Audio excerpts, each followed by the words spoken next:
da nossa sessão virtual. Desculpe. Bom dia, senhores. Retomando, então, a nossa sessão virtual. Anuncio o processo de recurso 3725/2013, auto de infração 2013-4669, em que é recorrente a TIM Celular S.A., recorrido Célio de Julgamento de Meia Distância, conselheiro relator, Dr. William Falcão de Souza.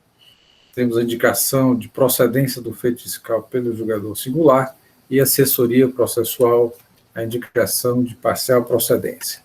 A sustentação oral do referido processo, doutor Túlio Gustavo, aqui presente conosco. Já agradeço sua participação. No momento oportuno, considerei a palavra. Passo a palavra neste momento ao doutor William Falcão, relator do processo. Obrigado, presidente. Vamos à autuação. A autuação anunciada traz no relato da infração o seguinte: crédito indevido, assim considerado todo aquele escriturado na conta gráfica CMS em desacordo com a legislação ou decorrente da não realização de estorno nos casos exigidos pela legislação. O contribuinte creditou-se indevidamente de ICMS relativo à compra de energia elétrica no valor de R$ 2.166.319,17, conforme informação complementar anexa a este auto de infração, detalhando o crédito indevido. O auto de infração traz como artigo infringido o 52 da Lei 12.670/96 e a penalidade sugerida, a prevista no 123.2A da Lei 12.670/96. O valor do principal, já falei, R$ 2.166.319,17, e a multa em igual valor, R$ 2.166.319,17. Nas informações complementares, a informação que o contribuinte foi intimado, por meio de um termo de intimação 2013-28556, a respeito do início da ação fiscal. Referido termo, intima o contribuinte a estornar os créditos de energia elétrica no período de julho de 2011 a dezembro de 2012, no valor de R$ 2.166.319,17. Em resposta ao termo de intimação em tela, o contribuinte apresentou o documento anexo às folhas 14 e 15, no qual argumenta a legitimidade do crédito. Neste documento, senhor presidente, antes eu vou falar da fundamentação constante da informação complementar para lançar o crédito. Isso que ela está trazendo a Lei Complementar 87/96, nos artigos 20 e 33. No 33, diz que, na aplicação do artigo 20, observar o seguinte: 1. Somente darão direito ao crédito as mercadorias destinadas ao uso ou consumo do estabelecimento a partir de 1º de janeiro de 2020. Somente dará direito a crédito à entrada de energia elétrica no estabelecimento quando for objeto de operação de saída de energia elétrica. E B, quando consumida no processo de industrialização. Ou seja, trata de energia elétrica, ele está dizendo só dá direito na consumo no processo de industrialização ou quando na saída de energia elétrica, operação de saída de energia elétrica. Nos demais casos, a partir de 1º de janeiro de 2020. Traz também a Lei 12.676/96, o artigo 49, e ele vai e escreve que só dá direito ao crédito a partir de 1º de janeiro de 2020, que é permitido o crédito, somente dá direito a crédito de energia elétrica, quando for objeto de operação de saída de energia elétrica, do jeito que está lá na lei complementar, e quando consumida no processo de industrialização. Essa é a fundamentação na informação complementar. Intimou para estornar e o contribuinte apresentou um documento esclarecendo, em resposta ao termo de intimação 2013-28.556, alegando que a TIM entende que possui argumentos de defesa pela tomada do crédito CMS, referente à energia elétrica, uma vez que sua vedação viola princípios constitucionais, tais como da não cumulatividade do ICMS, ou seja, o imposto pago pela aquisição de qualquer componente de custo gera crédito. E 2, da igualdade, tendo em vista que o decreto 640/62 equipara a indústria básica aos serviços de telecomunicação. Isso foi ainda lá no início da ação fiscal, senhor presidente. Foi feito o auto e, depois de dar oportunidade para estornar, ela se manifestou que não estornaria, e citou esses dois motivos que eu li, e ele fez o auto de infração, trazendo a lei complementar e a nosso decreto, nossa lei, mostrando que ele só teria direito ao crédito a partir de 2020. E isso aqui aconteceu em 2011 e 2012, esse crédito. A empresa ingressa com a defesa. Na defesa, ela pede a nulidade do auto de infração em razão do erro na apuração da base de cálculo dos débitos de ICMS. A defesa apresenta uma planilha mostrando que fez estorno de R$ 7.744,73. Portanto, há uma cobrança indevida desse valor. O valor cobrado é R$ 2.866. O fiscal fez uma planilha para chegar a esse valor, está na informação complementar, e também tem a planilha nos autos, sobre esse valor. Está nas folhas 9, a planilha mês a mês, julho, agosto até dezembro, com os valores. Esses valores foram tirados do CFOP 1255. O fiscal só pegou o CFOP 1255, compra de energia elétrica para o estabelecimento prestador de serviço de comunicação. Pegou o valor lá lançado e está dizendo que o valor é crédito indevido. Lançou como crédito indevido. Então, a empresa alega que, dentro desses valores aí, ela estornou R$ 7.774,73. Portanto, a cobrança desse valor aí está errada e seria crédito e seria caso de nulidade. A outra nulidade do auto-inflação em razão da impossibilidade de exigência dos créditos tributários de ICMS, que se encontram com exigibilidade suspensa. A parte atrás aqui que fez uma ação declaratória, bem longo número, foi feito um depósito judicial e, portanto, a exigibilidade dos créditos está suspensa por força do artigo 151, inciso 2 do CTN. Essa ação está na terceira vara da Fazenda Pública da comarca de Fortaleza. Os créditos são pertinentes aos períodos de julho de 2011 a abril de 2012, no valor de R$ 1.055.407,11. Esse é o valor que a empresa fez o depósito judicial, relativo a julho a abril de 2012. O auto de infração é julho a dezembro de 2012, por isso que o valor maior, R$ 2.166. Terceiro, a ausência da infração cometida pela impugnante ante a possibilidade de aproveitamento dos CRECMS relacionada à questão de energia elétrica. Ela traz esse tópico na folha 65 da defesa. E alega que, em face da essencialidade da energia elétrica para a prestação do serviço de comunicação e, diante do princípio da não cumulatividade e estando tais atividades sujeitas a esse ICMS, o imposto sobre a aquisição de energia é direito, sim, dela aproveitar esse crédito. Apresenta o relatório técnico, que é o 001/2007, do Instituto Nacional de Tecnologia do Ministério da Ciência e Tecnologia, e reconheceu a essencialidade do fornecimento de energia elétrica na consecução deste tipo de atividade, que é a atividade de prestação de serviços de comunicação, dentro que tem a energia elétrica, o caráter essencial. 4. Alega o caráter confiscatório da multa, de 100%. A multa cobrada é uma vez o valor do imposto. Da impossibilidade de exigência de multa de ofício dos juros de mora, sobre o suposto débito com exigência suspensa.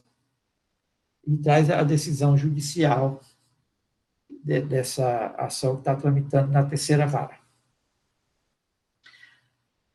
O processo foi distribuído para a primeira instância e o julgador pediu uma perícia.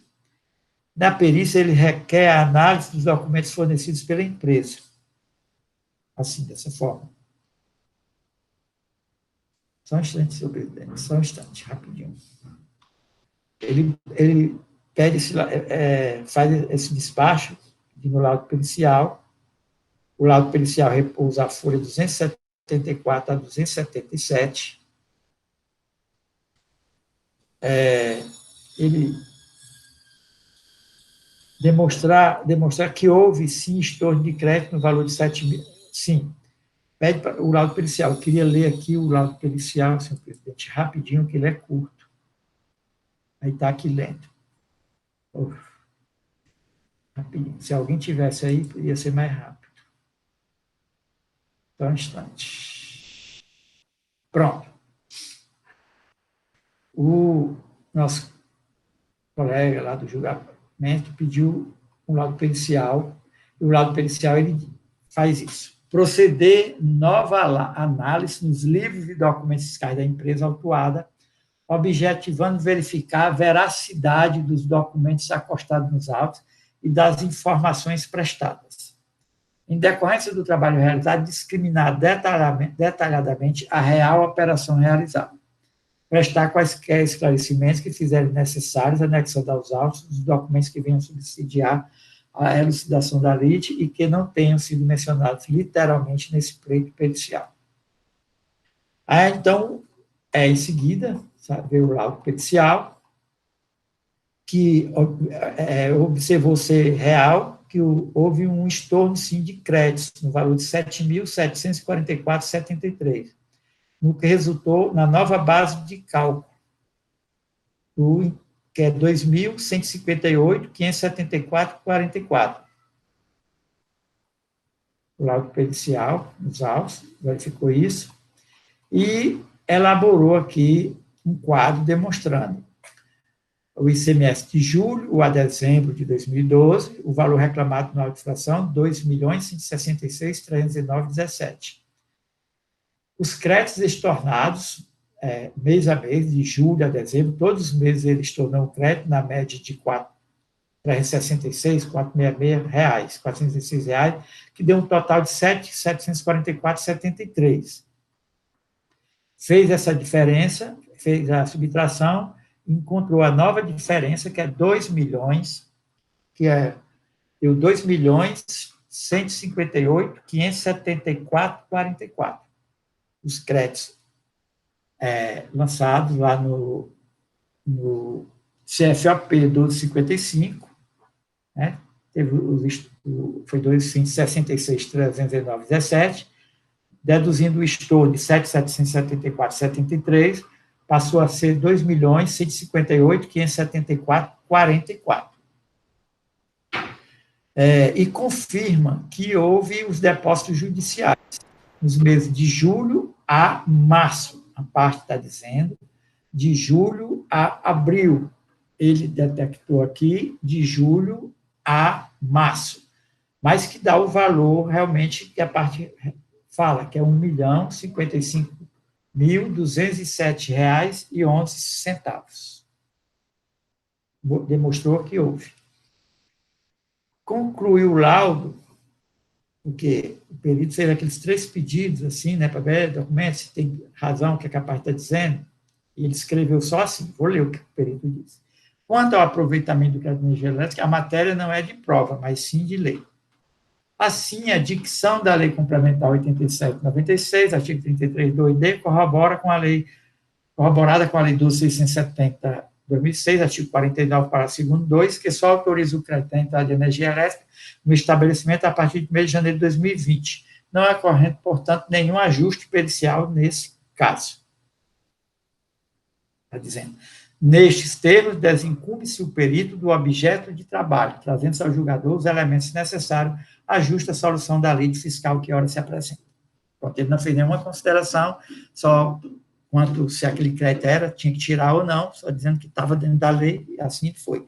Só tirou o crédito que foi estornado no valor de 7.774. A empresa ingressou com a manifestação acerca do laudo pericial, ela ressalta que a perícia confirma que houve realmente o estorno do crédito no valor de R$ 7.774,73, o que demonstra o erro incorrido pela fiscalização na apuração da base de cálculo de crédito. E, em razão desse fato, defende novamente a nulidade do lançamento. A nulidade foi pedida lá no julgamento, dizendo que ela não tinha visto um estorno de crédito e lançou um crédito total, né? Houve um erro no trabalho, é caso de nulidade, está aqui na manifestação do laudo pericial.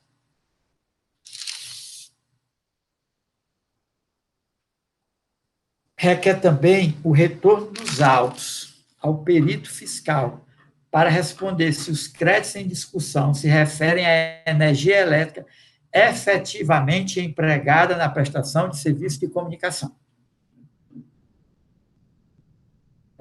Aí, no laudo pericial, eu acabei de ler o laudo pericial, né, talvez fosse isso o sentido, ele está alegando que está na lei, né, dizendo que, conforme o artigo 49, só tem direito à prestação à indústria, ele não diz isso, mas está lá no artigo, dizendo que, no caso da empresa de comunicação, só a partir de 2020. Aí veio o julgamento singular. O julgamento singular decidiu pela procedência do feito fiscal. Afastou a nulidade suscitada pela parte por erro, suscitada pela parte sob fundamento de erro da fiscalização na apuração da base de cálculo, por não levar em consideração os estornos de crédito no valor de 7 mil. Fundamentou o afastamento no artigo 84, parágrafo 6º da Lei 15.614, 2014. Esse artigo diz que as irregularidades passíveis de correção não serão declaradas nulas. Afastou a nulidade suscitada pela parte que alegou a impossibilidade de efetuar o lançamento pelo fato de os créditos se encontrarem na condição de exigibilidade suspensa, em face de depósito judicial. Repetiu, dizendo que tem de depósito judicial, então tinha a impossibilidade, né, de lançar, de fazer o lançamento. Fundamentou a decisão desse modo. Foi afastada e afastou a nulidade de julgamento, dizendo que a nulidade pleiteada pela impugnante, haja vista que o depósito judicial do montante integral efetuado pela impugnação só impede o ajuizamento de execução fiscal por parte da Fazenda Pública e não seu efetivo lançamento. No mérito, registra que o sujeito passivo exerce atividade de prestação de serviço de comunicação e não industrial. E a lei complementar, 8796, no artigo 33D, determina o marco temporal para aproveitamento desse crédito, que é 2020. E a lei 12.670/96 trilha no mesmo caminho. O marco temporal para aproveitar o crédito é 2020. O contribuinte ingressa com recurso ordinário, pede a nulidade da audição por erro na apuração, que eu acabei de falar, alega que da equiparação da prestação de serviço de telecomunicação à atividade industrial, a necessária aplicação do artigo 1º do Decreto Federal 640.1962, do princípio da não cumulatividade, a essencialidade da energia elétrica na prestação de serviço de telecomunicação lhe dá direito ao crédito. Alega o caráter confiscatório da multa, também da impossibilidade de exigência da multa de ofício e juro de mora, por conta que o débito está com exigência suspensa, e da aplicabilidade da penalidade prevista no artigo 123.1d da Lei 12.670/96, haja vista as operações escrituradas, né, e também até o imposto estava lá escriturado, né, mas como crédito. Em seguida veio o parecer 292, 2020.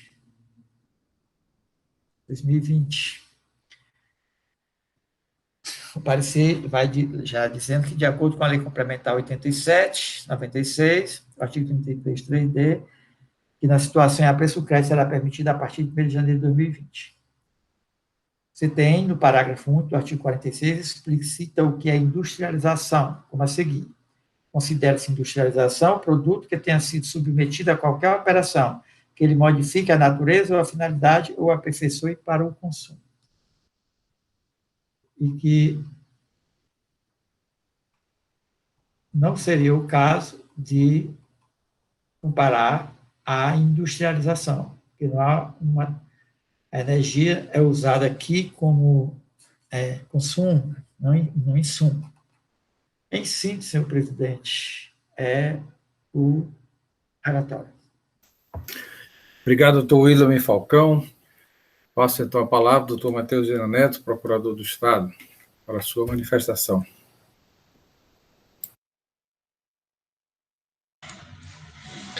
Bem, senhor presidente, senhores conselheiros, doutor Túlio, Gustavo, seja muito bem-vindo, mais uma vez. E depois desse relato muito bem feito pelo doutor William, aí a questão, acho que me parece que restringe-se ao direito em si, a questão material.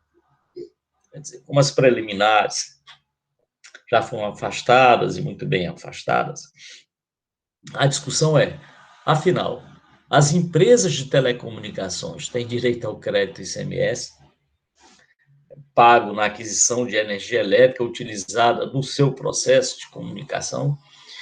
O STJ manifestou-se acerca dessa questão, recurso repetitivo, dizendo que sim, porque elas são equiparadas à indústria. Equiparação essa em que, é claro, os estados discordaram, tentaram reverter esse entendimento do STJ, mas não tiveram sucesso. O STJ finalizou o recurso repetitivo, dizendo que as empresas de telecomunicação tinham esse direito ao crédito de energia elétrica, que é exatamente isso que trata o auto de infração, aí, no caso, consignado. A matéria acabou indo para o STF e o STF entendeu que a questão era infraconstitucional. Salvo engano, eu posso estar enganado, e, portanto, está a prevalecer o entendimento do STJ sobre a matéria. Nesse sentido, se não há recurso no Supremo Tribunal Federal a respeito da matéria, se ele já esgotou, o último recurso que eu verifiquei foi no caso do agravo, até interposto pelo Estado, a salvo do Rio Grande do Norte, sobre a matéria, e que foi indeferido exatamente sobre esse aspecto. Então, senhor presidente, senhores conselheiros, a matéria me parece que vai se resumir na decisão de mérito. Mas antes de fazer uma manifestação final sobre essa questão, eu gostaria de escutar o recorrente, as considerações do recorrente, senhor presidente. É isso, por enquanto. Obrigado, doutor Matheus Viana. Então, passo a palavra ao doutor Túlio Gustavo, representante da recorrente, a empresa TIM, com a palavra. Senhor presidente, senhor relator, William Falcão, demais colegas que compõem essa sessão hoje, para mim, reitero, é uma grande honra poder participar com os senhores dessa sessão, e lamento profundamente que essa sessão não esteja acontecendo presencialmente, que eu adoraria me deslocar do Rio de Janeiro, voltar a Fortaleza, essa terra maravilhosa. Eu tive aí faz pouquinho mais de um ano, né? Tive a oportunidade de estar aí, fiquei ali perto ali da área do Meireles, tinha bastante obra ali naquela área, não deu para aproveitar muito, mas deu para ver que estava acontecendo uma reforma ali que ia deixar ainda mais bonito essa terra. É muito boa, espero voltar, espero que esse vírus, de uma vez por todas, nos deixe em paz, seguir a vida normalmente. E aproveitar também o ensejo, como eu estava aqui desde o início, me solidarizar com o senhor Pedro, né, que relatou o caso de sua mãe e demais familiares. Eu também estou com a minha avózinha internada em relação a isso. Por sorte, ela também já se vacinou, já tomou a segunda dose, então, ao que tudo indica, vai permanecer apenas nos sintomas leves, e em breve a nossa coroa aí, no auge dos seus 86 anos, vai poder voltar para casa e nos prestigiar com tanta alegria. Então, minha solidariedade ao senhor Pedro, e espero de coração melhoras para a família. Pois bem, acho que antes mesmo de adentrar nas questões preliminares, impende ressaltar aqui o que ficou bastante amarrado e concluído pelo ilustre representante da Fazenda, doutor Matheus, que a questão cinge-se especificamente com relação a utilização de energia elétrica no processo de prestação de serviço de telecom, né? Como a gente pode ver no próprio auto de infração, não existe qualquer questionamento por parte da Fazenda no que diz respeito à efetiva utilização dos créditos na atividade da empresa, né? No caso, a prestação de serviço de telecom. Então, parece que não há qualquer questionamento ou qualquer dúvida no que diz respeito a isso. A Fazenda não coloca em xeque a utilização da energia elétrica aproveitada no processo de prestação de serviço de telecomunicações da empresa. Então, parece não haver nenhuma dúvida no que diz respeito a isso, não se questiona se parte dos créditos é utilizada ou não, parece uma questão superada, né, a meu ver. Antes mesmo de adentrar nas questões do mérito, eu acho importante a gente delimitar bem o escopo da autuação para que não tenha nenhuma dúvida em relação a isso. Então, estamos tratando aqui especificamente, como já ressaltado pelos representantes da Fazenda, de créditos utilizados pela empresa na prestação de serviço de telecom. Tá? Bom, dito isso, né, eu passo agora à análise das questões preliminares. E no que tange às questões preliminares, me parece que, como o relator nos trouxe muito bem o tema, o laudo pericial que foi apresentado lá antes do julgamento da célula de primeira instância, ele primeiro corrobora o argumento de que a fiscalização, quando da lavratura do auto de infração, ela não observou os referidos estornos ao qual a recorrente se referiu lá no início, né? O que acabou incorrendo num erro na apuração da base de cálculo, né? E nos termos do artigo 142 do CTN, essa é uma atividade que compete exclusivamente, né, ao fisco, e a correta apuração da base de cálculo, ela é um dos requisitos, né, para a lavratura da autuação, né, o que nesse ponto, para a gente, já foi explanado aí, representa, sim, um fator de nulidade da autuação. O laudo pericial corrobora que a empresa, ao longo de todo esse período autuado, promoveu estornos, o que ratifica, inclusive, que a empresa somente aproveitou créditos relacionados à prestação efetiva do serviço de telecomunicação, né? Mais uma vez, não deixando dúvida que não se discute aqui a energia elétrica usada para qualquer outro fim, mas tão somente os créditos utilizados pela empresa na prestação do serviço de telecomunicação. Por isso, nesse primeiro argumento preliminar, a gente entende, sim, pela nulidade da autuação em virtude do erro na apuração da base de cálculo. Um outro ponto, uma outra preliminar que foi suscitada pela empresa, e assim, eu confesso que eu fui pego de surpresa, porque eu não atuei nesse processo desde o início, né? A autuação é de 2013, em 2013 eu ainda caminhava na Faculdade de Direito do Estado do Rio de Janeiro, e eu ainda não estava atuando nesse caso. E o segundo ponto que a gente trata é o da nulidade em relação à lavratura do auto de infração referente a débitos que eram objetos de depósito judicial numa ação declaratória que tramita, salvo engano, na terceira vara da Fazenda Pública. Deixa eu só confirmar se é isso mesmo, um segundo. Que tramita na terceira vara de Fazenda Pública da comarca de Fortaleza. Enfim, é uma informação que a gente pode checar depois. A questão da suspensão da exigibilidade dos débitos objetos de depósito judicial, ela foi objeto, inclusive, de um julgado no STJ em sede de recurso repetitivo, que é muito claro ao afirmar que os depósitos judiciais suspendem a exigibilidade do crédito tributário em todas as etapas de cobrança do débito. Eu sei que o seu presidente Manuel recomendou que a gente tivesse cuidado com as apresentações, mas eu só queria compartilhar esse julgado do STJ, né? Só vou colocar a minha tela aqui, os senhores me informam se estão conseguindo visualizar. Esse julgado ele é muito claro no que diz respeito à suspensão da exigibilidade do crédito, inclusive para a lavatura do auto de infração. Deixa eu ver se eu consigo fazer aqui. Só um segundo. Os senhores conseguem visualizar a tela do julgado?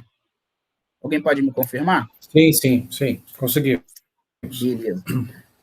Como a gente vê aqui, tá? Recurso repetitivo, o tema 271, como se vê aqui a situação, né, de já do trânsito em julgado, pesquisa de repetitivo. RESP, 1.140.956 do estado de São Paulo, tá? Eu vou passar a ementa aqui com os senhores. Processual civil e tributário, recurso especial representativo de controvérsia, ação anti-exacional anterior à execução fiscal, depósito integral do débito, suspensão da exigibilidade do crédito tributário, óbice a propositura da execução fiscal caso ajuizada deverá ser extinta. Ok. Partindo dessa pequena etapa da ementa, pode-se até considerar, como fez o juiz de primeira instância, que somente é impedida a execução fiscal, mas só que o julgado prossegue. Tópico 1. O depósito do montante integral do débito, nos termos do artigo 151, inciso 2 do CTN, suspende a exigibilidade do crédito tributário, impedindo o ajuizamento de execução fiscal por parte da Fazenda Pública. Ponto. Tá? Precedentes, são diversos precedentes. Ponto 2. É que as causas suspensivas da exigibilidade do crédito tributário, artigo 151 do CTN, impedem a realização do fisco de atos de cobrança, os quais têm seu início no momento posterior ao lançamento com a lavratura do auto de infração. Ponto 3. O processo de cobrança do crédito tributário encarta as seguintes etapas, visando o efetivo recebimento do crédito. A cobrança administrativa, que ocorrerá mediante a lavratura do auto de infração e aplicação da multa, exigibilidade da autuação. B, a inscrição em dívida ativa, a exigibilidade da inscrição. E C, a cobrança judicial via execução fiscal, exigibilidade da execução. Aí o ponto 4 é claro e não nos permite ter nenhuma dúvida no que diz respeito à intenção do ministro relator, inclusive o ministro Fux, né, hoje no Supremo Tribunal Federal, que diz o seguinte: os efeitos da suspensão da exigibilidade pela realização do depósito integral do crédito exequendo, quer no bojo de ação anulatória, quer no de ação declaratória de inexistência de relação jurídico-tributária, ou mesmo no mandado de segurança, desde que ajuizados anteriormente à execução fiscal, tenham o condão de impedir a lavratura do auto de infração, assim como coibir o ato de inscrição em dívida ativa e o ajuizamento da execução fiscal, qual acaso proposta, deverá ser extinta. Inclusive, quando o tema, né, lá naquela parte de busca dos temas julgados no STJ, a tese firmada não deixa dúvida também. Os efeitos da suspensão, aqui, ó, nessa parte, os efeitos da suspensão da exigibilidade pela realização do depósito integral do crédito exequendo, quer no bojo de ação anulatória, quer no de ação declaratória de inexistência da relação jurídica, ou mesmo mandado de segurança, desde que ajuizados anteriormente à execução fiscal, que definitivamente é o nosso caso, tem o condão de impedir a lavratura do auto de infração, assim como coibir o ato de inscrição em dívida ativa e o ajuizamento da execução fiscal, a qual, caso proposta, deverá ser extinta. Pois bem, senhores, deixa eu só encerrar aqui, acho que foi.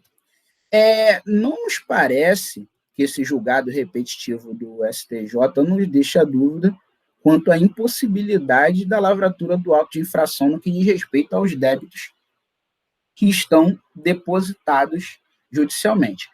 Como se vê, essa ação declaratória, que a gente menciona o número dela aí por extenso no referido recurso, ela foi proposta em fevereiro de 2010.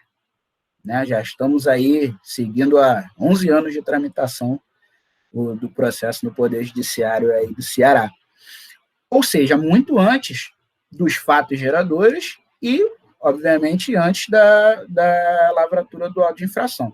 Então, não me parece que exista outra alternativa que não seja decretada a nulidade da autuação no que diz respeito a esses débitos que estavam com a exigibilidade suspensa. Tá? Como restou demonstrado aqui, o julgado do STJ é extremamente claro, faz a menção expressa à autuação, à inscrição em dívida, bem como à execução fiscal. Né? O julgador de primeira instância entendeu que essa suspensão se aplicaria somente para o caso da execução fiscal, que definitivamente a gente viu que não é o caso, né? Superadas essas questões preliminares, que, a meu ver, tem o pleno condão de decidir a demanda pela nulidade da autuação, a gente vai tratar agora da questão de mérito, como disse, inclusive já ratificado pela Fazenda, de respeito à utilização da energia elétrica adquirida pela empresa no processo de prestação de serviço de telecomunicação. O que acontece é o seguinte: quando a empresa, ela no caso, como os senhores devem conhecer, é uma das maiores empresas de telefonia do país, né? E no bojo das suas atividades incluem aí a prestação de diversos serviços de telecomunicação. E, para a prestação desse serviço, é mais do que necessário, é um insumo, na verdade, para que a própria atividade aconteça, a utilização de energia elétrica para a prestação desse serviço. Por quê? A energia elétrica ela é submetida a um processo de transformação dentro do estabelecimento da empresa, que, inclusive, no laudo que nós juntamos do Instituto de Tecnologia, né, muito bem ressaltado pelo ilustre relator, esse processo ele é todo detalhado ali, da forma, é uma questão absolutamente técnica de engenharia elétrica de telecomunicações, que eu acho que ninguém, pelo menos eu não tenho a especialidade de poder tratar nos pormenores, mas esse laudo ele deixa bem claro esse processo de transformação e a energia elétrica é convertida em ondas eletromagnéticas, né, radioelétricas e outros termos mais, que são as responsáveis por proporcionar essas conexões, né, entre um telefone e outro, enfim, todas as questões relacionadas à prestação de serviço de comunicação. E, nesse sentido, é assim, e isso já foi ratificado pelo STJ, né, e também em sede de recurso repetitivo, que, para as empresas de telecomunicação, a utilização de energia elétrica, e ressalto, especificamente para a prestação de serviço, ela é, sim, equiparável a um processo industrial de transformação da energia elétrica nesses sinais que são aqueles que são responsáveis por nos proporcionar os contatos entre um ponto e outro, enfim, esses serviços que ligam os pontos de comunicação. E, nesse sentido, eu acho que, tendo em vista que essa questão é superada, que a gente está tratando exclusivamente disso, o julgador de primeira instância, me parece, com a devida vênia, né, aos senhores, que ele faz a utilização de um dispositivo que tem uma redação muito clara no que diz respeito à utilização, que é o do artigo 33 da Lei Complementar 87/96, né, que diz: na aplicação do artigo 20, o inciso 2º, somente se dará direito a crédito à entrada de energia elétrica no estabelecimento, e o inciso B é quando consumida no processo de industrialização, o que definitivamente é o caso da recorrente. O julgador de primeira instância faz o uso da linha D para dizer que, a partir do 1º de janeiro, nas demais hipóteses. Então, essa utilização de crédito de energia elétrica a partir de janeiro de 2020, que, salvo engano, já foi, inclusive, modificada com uma legislação nova, acho que agora foi para 24, né? Na verdade, a cada ano que passa vai ganhando mais tempo para esse aproveitamento. Essa linha D ela é utilizada para os casos que não são definitivamente aqueles da recorrente, né? Então, a hipótese em que se enquadra a recorrente no aproveitamento de energia elétrica é a consumida para o processo de industrialização. Isso ficou claro quando a empresa efetivou os estornos daqueles créditos que são relacionados ao dia a dia das suas atividades, né? Possivelmente das luzes do escritório, as máquinas que são usadas nas lojas e tal, que não guardam estreita relação com a prestação de serviço de telecomunicação.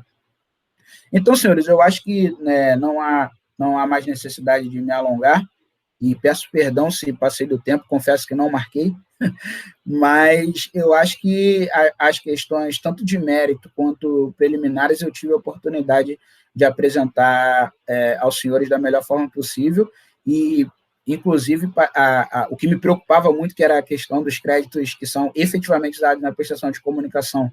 Parece que a própria Dutra Fazenda já reconhece que é exatamente essa discussão que nós estamos tendo aqui, e, nesse sentido, há um ponto que eu já ia esquecendo.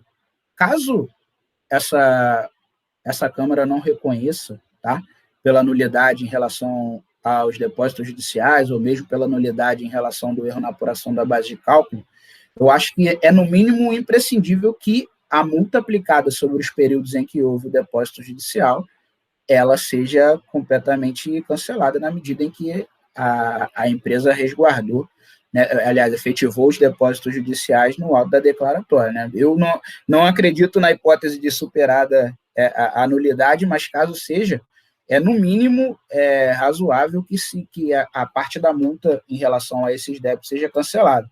E, assim não sendo, caso essa Câmara entenda pela procedência do débito, ao menos a penalidade deve ser convertida para aquela prevista no artigo 123, inciso 1º, a linha D, da Lei Estadual 12.670 de 96, que, na verdade, reduz pela metade aí a penalidade imposta, o que, repito, só na remotíssima hipótese dessa Câmara não acolher os nossos argumentos. E é surpreendente porque, no demais, eu trabalho com outros processos no Nordeste e a tese do aproveitamento já é bem disseminada na Bahia, na Paraíba.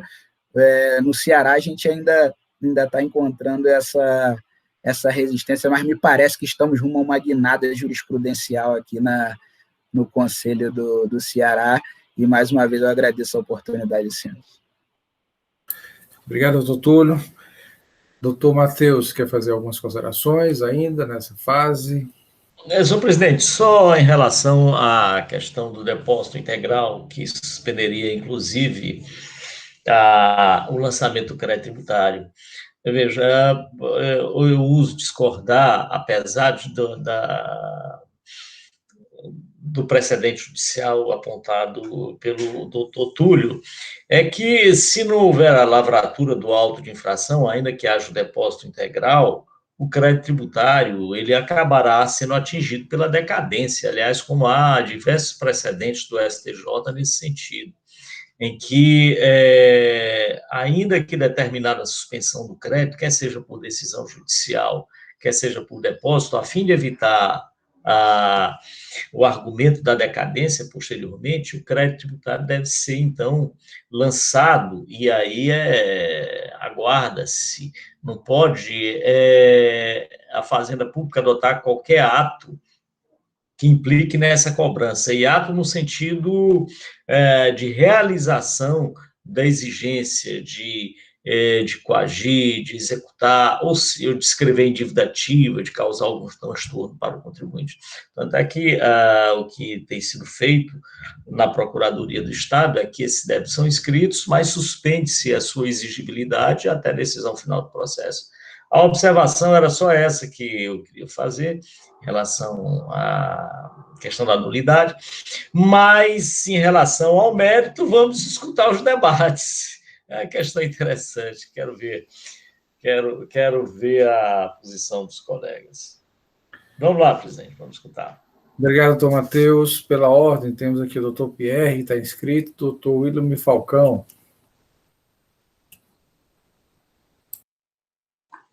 Muito obrigado, senhor presidente. Bom dia a todos, doutor Túlio, doutor Evaneide, doutor Matheus, colegas, conselheiros e conselheiras. Bom, primeiramente, doutor Matheus, me permita discordar de um ponto. Alguns anos atrás, nós tivemos uma discussão muito grande no âmbito do processo do judiciário a respeito de levantamento de depósitos realizados em quem não houve o lançamento. Empresas que perderam a ação, requereram o levantamento do depósito judicial, arguindo de que, como a Fazenda não fez o lançamento, estaria estabelecido o prazo decadencial e, portanto, os depósitos realizados poderiam ser levantados. Os tribunais superiores entenderam que o depósito judicial o depósito judicial possibilita que o fisco cobre sem um lançamento, porque se entende que é um lançamento feito pelo próprio contribuinte. Então, as empresas perderam e todos os valores, mesmo que não tenham sido lançados de ofício, foram convertidos em renda para a União ou para o Estado, ou seja, como caso a caso. Então, quando há o caso de depósito judicial, não precisa haver lançamento, porque o Poder Judiciário entendeu que, no caso do depósito judicial, é feito um autolançamento. Perdida a ação, tem que ser convertida em renda para a União ou para o Estado. Esse é o ponto. Daí porque eu entendo que, porque desse julgamento agora do STJ, no caso específico da depósito judicial, que não precisa de lançamento. Não precisa. Mas, aqui tem um ponto interessante. Primeiro, é que não houve depósito judicial, pelo que eu estou vendo aqui no perícia, de todo o período, foi apenas de parte. Então, eu gostaria de esclarecer esse ponto, mas eu vou, se for o caso, nós podemos voltar a isso aí. Eu entendo, inclusive, como nós temos jurisdição una, existe a concomitância, embora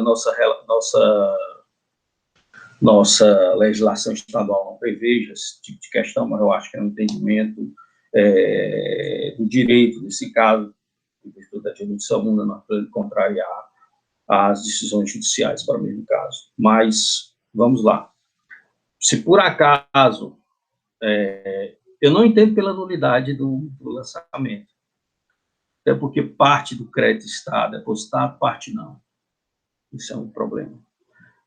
Se por acaso mantido o crédito tributário, logicamente que não pode haver multa nessa parte foi depositada, porque estava suspensa a exigibilidade do crédito tributário.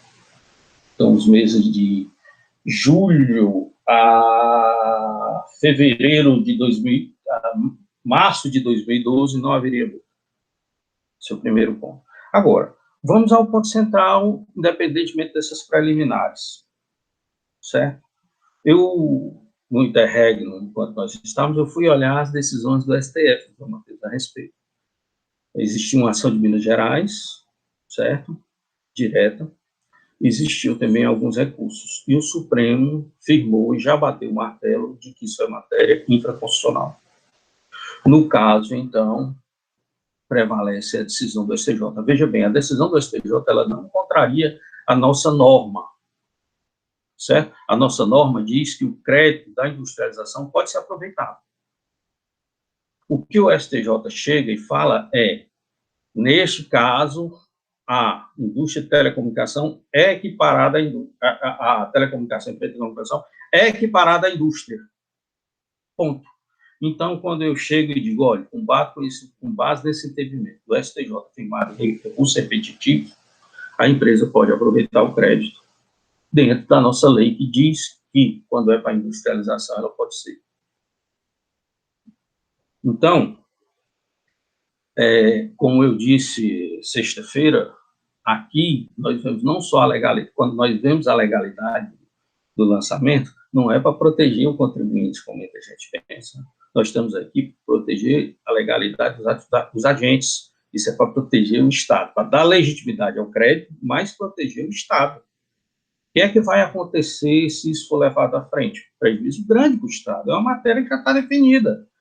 É equiparada à indústria. Ponto. O que é que a nossa legislação diz? Pode ser utilizado quando é indústria. Então, a matéria de mérito, no meu entendimento, ela está decidida. Não há aqui um julgamento que contraria a nossa legislação. O que é um julgamento dizendo que ela é indústria e também diz que pode ser creditada em ICMS. Ponto. Mas isso não contraria a nossa legislação, porque a nossa legislação, certo? Ela está dizendo que pode se utilizar na industrialização. Não cabe a ela dizer o que é indústria ou não. Certo? Isso aí é a natureza do empreendimento. E o STJ entendeu que é. Então, no meu caso, superado essas nulidades, que eu acho que não há uma nulidade no caso do lançamento, né? O auto, ele é improcedente. A autuação é improcedente. Caso permaneça, não pode haver multa nos valores depositados anteriormente. E como foi tudo devidamente escriturado, no valor, na parte, a multa só não pode ter multa na parte que foi depositada.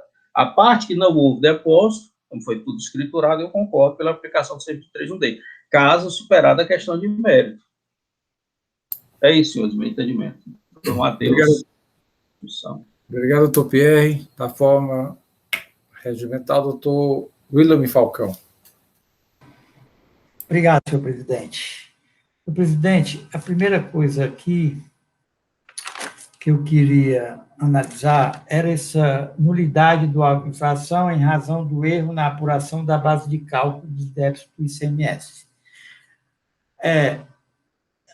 Nós, todos os dias, nos deparamos com algum lançamento que a parte diz que o valor da nota tal não foi levado em consideração, ou foi levado em consideração a maior, ou alguma coisa nesse sentido.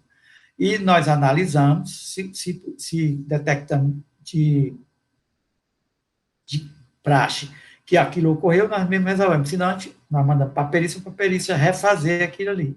Então, em nenhum momento, o fato de, no caso concreto, o fiscal só levou em consideração os lançamentos lá no CFOP 1255, Crédito de Energia Elétrica. Mas ele havia feito o estorno, alegou, e foi comprovado pela perícia, de R$ 7.774,73. Mas isso não causou nenhum óbice à defesa. A defesa foi feita e está sendo feita, inclusive, oralmente, brilhantemente, a defesa. Não é óbice, isso não é erro. Pode até levar em consideração um erro, mas não é um erro que tenha causado o cerceamento de direito de defesa. O artigo 84, parágrafo 6º da Lei 15.614 diz: irregularidade passiva de correção não serão declaradas nulo o auto de infração, que tem essa irregularidade, que seja passivo de correção. Então, essa nulidade afasta. Da equiparação de prestação de serviço de telecomunicação à atividade industrial. Doutor William. Sim. Com relação a essa preliminar, há alguma discussão, senhores, com relação a essa matéria? Nós podemos até avançar nesse sentido. Essa preliminar suscitada pela parte, ir no levantamento, em virtude de constar no primeiro, no lançamento de crédito tributário, um valor que posteriormente foi analisado pela perícia. Seria interessante já... Quando há um erro no levantamento, isso leva a parcial procedência ou improcedência, não a anulação. Ou a metodologia está correta. Então, eu queria ouvir os senhores, e aí já para colher os votos nessa nulidade, já que temos também uma outra nulidade. Doutor William, com relação a essa nulidade, inclusive o senhor citou o artigo 84, parágrafo 6 da Lei 15.614, que não ensejaria nulidade, uma vez que a própria perícia foi feita, foi retirado esse valor e não impediu a plena defesa. É isso? Certo. Senhor presidente, eu afasto esse pedido de perícia. De nulidade. Desculpe, de nulidade. Algum voto sentido contrário, senhores, com relação à nulidade? Então, não, essa primeira nulidade afastada. Vamos agora, doutor William, para o segundo ponto trazido pela parte do próprio lançamento, uma vez que a empresa estava a suspensão do crédito tributário em função do depósito judicial. Senhor presidente, doutor William, apenas para esclarecer, e segundo a perícia, apenas parte houve depósito e a suspensão da exigibilidade. Isso é fator fundamental, que não pode ser. Sim, bem lembrado. A própria condição, Depósito judicial, 651 CTN, suspende, depósito integral. Com a palavra, doutor William. Posso, pela ordem, um segundinho? Juro que não vou atrapalhar muito. Pois não, doutor. O ilustre jogador Carlos, ele trata da questão de que parte do lançamento não foi depositado apenas alguns meses. Mas é importante ressaltar que os meses que foram depositados integralmente, aquilo que devido, não é só esse ponto para não parecer que foram depósitos aleatórios. Em relação aos meses depositados, eles foram depositados na integralidade, tá? De repente, uma nulidade parcial fica aí a critério dos senhores. Obrigado. Ok, doutor. Obrigado. Doutor William Falcão com a palavra.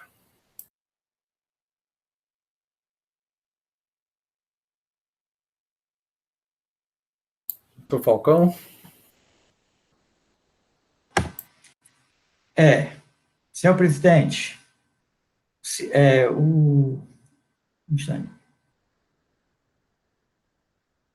Pronto, a outra questão é a impossibilidade de exigência de multa de ofício e juros de mora.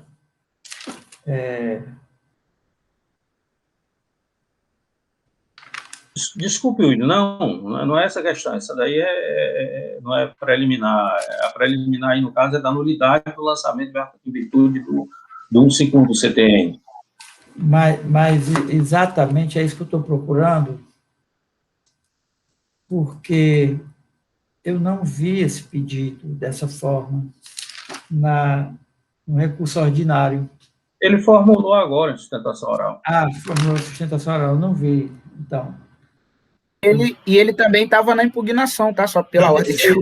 Ele também estava na impugnação e foi objeto da decisão também. Então, vamos lá para a defesa. A defesa pede, né, diz aí, a nulidade do ato de infração em razão da impossibilidade de exigência dos créditos tributários CMS que se encontram com exigibilidade suspensa, né, na ação declaratória que entrou. Bem, senhor presidente, o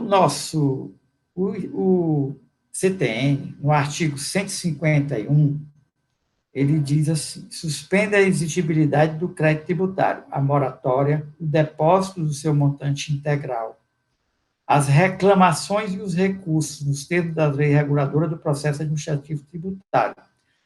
Aí, depois, eu fiquei pensando, eu já sei que quando, às vezes, a pessoa pede aqui a suspensão, né, o auto de infração foi discutido e a advogada impede a suspensão. As reclamações e os recursos nos termos da lei reguladora do processo administrativo tributário. Eu lancei, o substitutor com defesa, suspende a exigibilidade do crédito, quer dizer, eu não posso cobrar aquele crédito, eu não posso inscrever aquele crédito, né, nem executar aquele crédito, eu entendo assim. Então, o depósito integral do mesmo montante. Quando foi o depósito integral, ele está impedido de lavrar o auto de infração, ou, lavrado o auto de infração, ele está impedido de fazer a cobrança, de escrever, se caso for julgar procedente, até resolver a situação, né? Tem essa dúvida. Está no CTN, no artigo 151.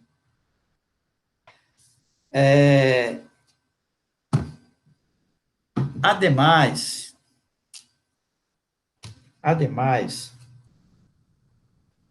eu não sei se daqui já seria outro ponto, mas a Lei 15.614, 2014, no artigo 48, ela diz que não se inclui na competência da autoridade julgadora afastar a aplicação da norma sobre o fundamento de inconstitucionalidade, ressalvada a hipótese em que tenha sido declarada inconstitucional pelo Supremo Tribunal Federal.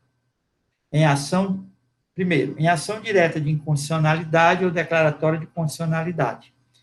2, em ação direta de inconstitucionalidade por via incidental após a publicação da resolução. 3, em súmula vinculante. Parágrafo 3º.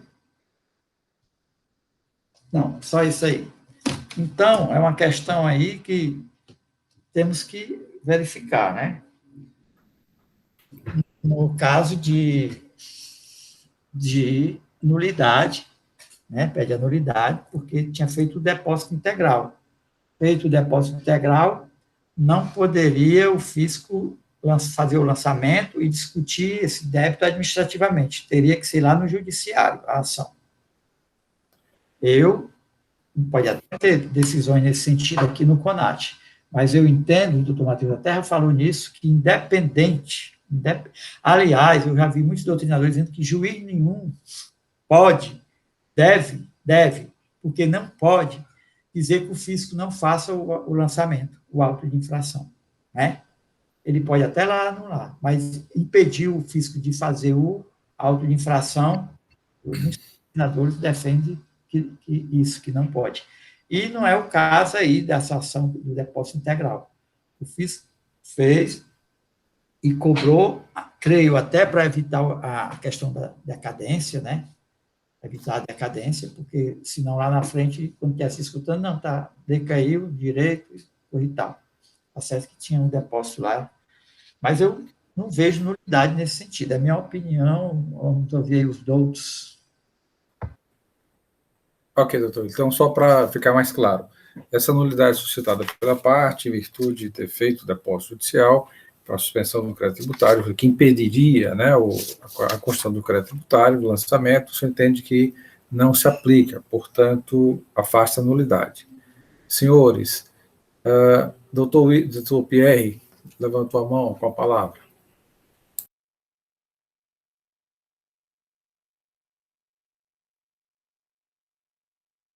Sem microfone, sem som. Desculpe. Sem entrar em maiores detalhes sobre a questão do 5.1 do CTN, o fato é que o crédito tributário aqui é único. E não houve depósito integral do crédito tributário. Houve de parte. O auto não tem como ser metade nulo, metade não. Então, no meu entendimento, está superada essa questão sem maiores detalhamentos. Então, afastada a nulidade, né, doutor Pierre? Isso. Algum outro conselheiro, com relação à nulidade suscitada pela parte, volta em sentido contrário, o doutor William e o doutor Pierre já se manifestaram? O doutor Matheus está com a mão levantada. Tá, desculpa, doutor Matheus, com a palavra. Então, senhor presidente, após a votação das nulidades, eu gostaria de fazer a manifestação. Perfeito. Doutor William, com a palavra. O senhor presidente está colocando em votação essa nulidade? Sim, até para avançarmos a questão meritória. Pois é, que nem eu já me manifestei, senhor presidente. Eu sou contra, eu não vejo essa questão de nulidade. Ok. Algum voto impedimento de fazer o auto de infração. Algum voto em sentido contrário, senhores? Então, por decisão unânime, nulidade suscitada pela parte afastada, né? Em virtude do depósito e, consequentemente, a suspensão do lançamento do crédito. Vamos agora à questão de mérito, e aí eu passo a palavra ao doutor Matheus, considerando aí o pedido para algumas observações com relação ao mérito. Ok, senhor presidente, senhores conselheiros, me parece que o debate sobre essa matéria, tendo em vista que há uma manifestação em grau de recurso repetitivo do STJ e a manifestação do STF sobre a matéria, dizendo que é infraconstitucional, a insistência, por enquanto, pelo menos enquanto não houver uma mudança, é possível que possa vir a ocorrer, mas enquanto não houver a mudança, a insistência do Estado em considerar esses créditos utilizados pela empresa de comunicação como crédito indevido, me parece sem sentido, irracional. Essa é a razão pela qual a Procuradoria entende, nesse ponto, que o caso, eventualmente, repito, pode haver uma mudança, é difícil, mas é possível, mas enquanto não houver essa mudança, a Procuradoria entende que o caso, sim, senhor presidente, é de improcedência da acusação fiscal. É nesse sentido que a Procuradoria se manifesta. Obrigado, doutor Matheus. Processo em discussão, senhores. Senhor presidente.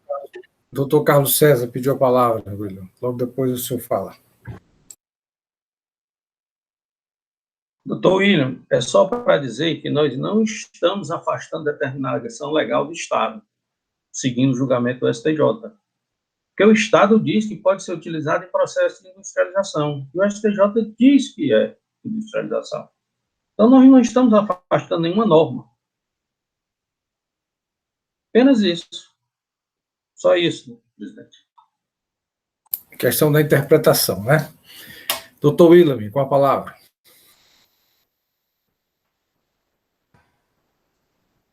Ok, senhor presidente. Senhor presidente, a primeira coisa que eu estou trazendo aqui à tona, essa questão de crédito de energia, eu vou dar só um exemplo assim. Nós passamos vários momentos jogando alta inflação de supermercado.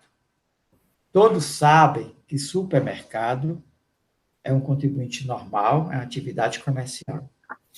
O supermercado hoje lá dentro tem um restaurante, uma padaria. Todos sabem disso. Eu acho que nenhum foge essa regra. Tem um supermercado e uma padaria.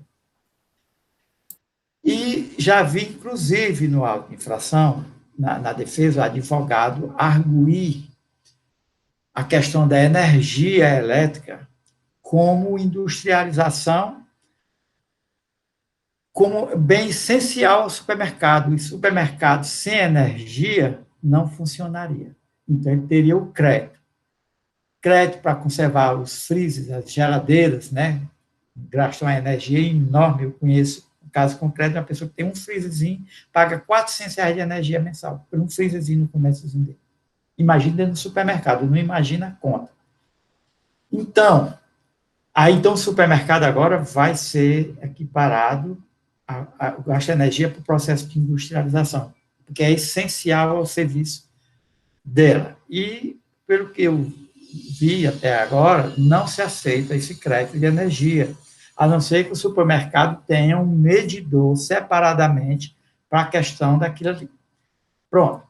Do contrário, o cabeleireiro, o barbeiro, todo ia ter crédito de energia, porque sem energia, como é que ele ia cortar a unha, cortar o cabelo com a máquina? E não é energia, é consumo. Então, pois não, presidente? É só uma questão de ordem. Doutor Matheus pediu a palavra, talvez para esclarecer o ponto da decisão do STJ, né, que difere um pouco do exemplo que o senhor está citando. Com a palavra, doutor Matheus. É interessante e até contraditório, porque o Supremo Tribunal Federal, sobre essa matéria do supermercado, já se manifestou. O Supremo, ele acaba sendo contraditório, mas é isso, a gente tem que seguir. O Supremo já definiu e há vários precedentes nesse sentido, do Supremo Tribunal Federal, que os supermercados não são equiparados a estabelecimento industrial e, portanto, a energia utilizada nos freezers e tal não geram crédito de ICMS. Esse é o entendimento do Supremo. Numa matéria semelhante, ele tira o corpo de fora e diz não, que é o caso das telecomunicações, quem decide é o STJ, é matéria infraconstitucional. Ora, e sendo matéria infraconstitucional, como não há como subir mais para o STF, a não ser caso excepcional, o jeito é dar cumprimento ao recurso repetitivo, né, que foi julgado sobre a égide do recurso repetitivo, essa matéria, na qual entendeu o STJ que sim, que estabelecimentos de comunicação, quando utiliza a energia elétrica no seu processo, são equiparados a estabelecimento industrial. Só isso. Essa questão dos outros estabelecimentos permanece, não mudou, não. Supermercado e outros estabelecimentos que utilizam energia dos seus freezers e tal, não serão equiparados a estabelecimento industrial, não. Há a decisão do Supremo sobre essa matéria. Isso não modifica a decisão do STJ, não modifica o entendimento do Supremo sobre a matéria. Só se aponta, é evidente, é claro, a contradição, que em determinada situação o Supremo diz, não pode, e no outro ele diz, não, é a mesma matéria, ele acaba remetendo para o STJ. Quer dizer, são condutas diferentes para a mesma questão da não cumulatividade. Mas, quanto a essa sua preocupação, doutor Willa, eu entendo, mas não procede. Vamos continuar entendendo que os supermercados não podem se creditar do ICMS na aquisição de energia elétrica utilizada, do ICMS pago na aquisição de energia elétrica utilizada nos seus freezer. É isso. Obrigado, doutor Matheus. Só uma questão de ordem, doutor Pierre. Vou passar a palavra ao doutor Túlio, só para equilibrar aqui os debates entre a Procuradoria e o advogado. Com a palavra, doutor Túlio. Muito breve. Perdão. Me permita discordar da analogia por um seguinte ponto. Inclusive, a gente trata com o laudo que a gente aponta do Instituto de Tecnologia, que no caso das empresas de telecomunicação, não é que a empresa não consegue ligar uma máquina para poder prestar o serviço. É que sem a energia elétrica, o sinal para a gente ter a prestação do serviço de telecomunicação, ele não existe. Porque a energia elétrica ela é transformada em ondas eletromagnéticas que vão se tornar o sinal que é possível fazer a conexão entre os dois pontos de contato. Então, é uma diferença que, assim, em relação ao supermercado, não fazendo juízo de valor, mas não quer dizer que eu não consigo ligar o freezer porque eu não tenho energia elétrica. No caso das empresas de telecomunicação, o serviço é impossível, porque o sinal não existiria se não tivesse energia elétrica. Então, é por isso que o STJ, no caso das empresas de telecom, efetivamente fez corretamente a equiparação à atividade industrial, porque esse sinal ele é transformado naquilo que é o objeto da prestação de serviço da empresa, né? Então, com a devida vênia ao seu procurador, ao ilustríssimo julgador, a analogia me parece nesse ponto descabida. E tanto é que a empresa promove os estornos da energia elétrica que não é usada nesse processo de telecomunicação, né? Aquilo que é usado na loja, aquilo que é usado, a empresa promove um estorno. Isso ficou claro tanto no lado pericial, quanto nas conclusões parece, da Procuradoria e dos julgadores também. Obrigado. Obrigado, doutor Túlio. Doutor Carlos Pierre. Eu ia fazer algumas observações contra essa comparação, mas o doutor Matheus e o doutor Túlio já foram muito eficientes. Foi até muito bom, que daí porque é uma indústria que ela transforma um produto da energia, não é? É uma transformação. Bom, mas o ponto é o seguinte, eu percebi no doutor Williams uma preocupação. Mesmo na indústria, nós temos aquele caso, tem que ter 2 medidores, não é isso? Você chegou a tocar nesse ponto. Mas o auto de infração e o lançamento não guarda semelhança com aqueles.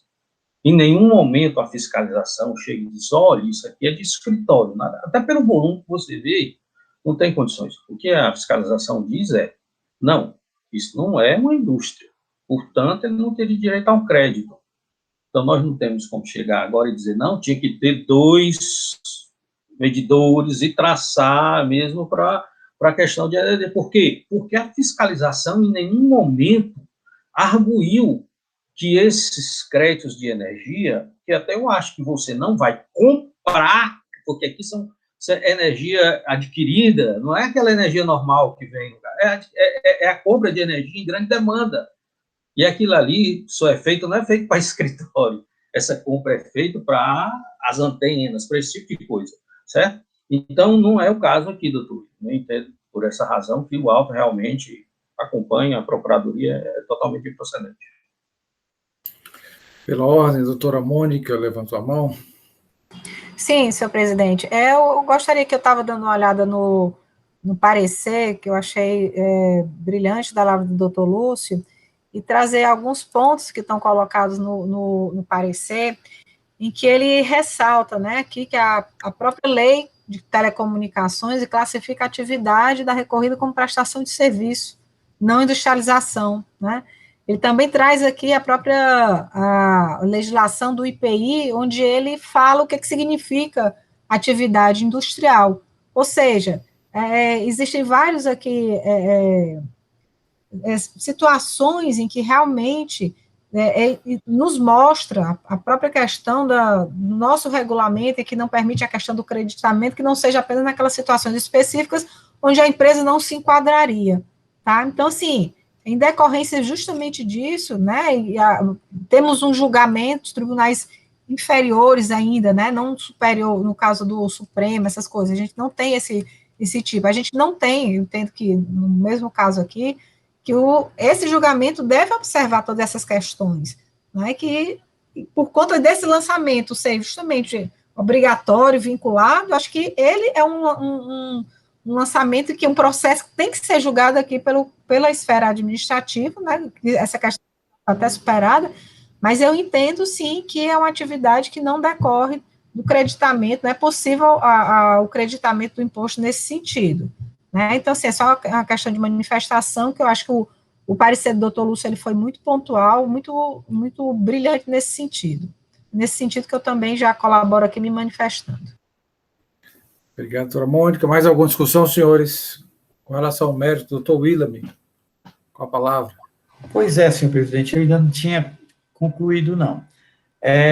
Na verdade, foi o STJ que disse aquela decisão de anular o auto de infração, não é isso? O STJ, e não o Supremo.